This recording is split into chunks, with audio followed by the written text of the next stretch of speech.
Good morning. Dito tayo sa Liloan Port, Santander.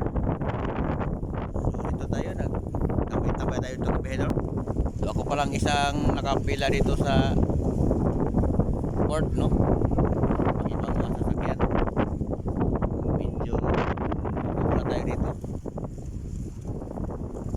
So makita nyo naman yung sa likod ko, yung tanim nila nga yung saka napaka-presko ng hangin dito mga kapedor.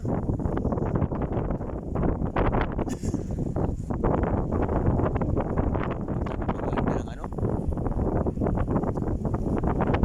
paligid natin, no? Mayroon ng araw.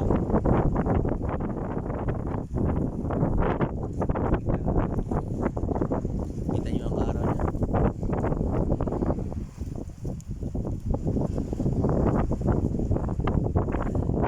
Kaya pupunta tayo ngayon sa Negros Oriental. Tapos doon tayo matulog sa San Carlos Negros Occidental na mamaya.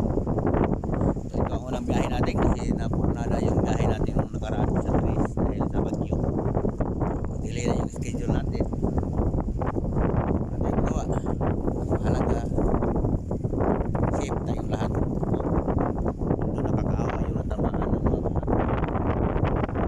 bagyo. Minsan masasabi ko kay Bahidor sino yung mga taong ordinaryong mahirap kadalasan matamaan ng mga kalamidad, no?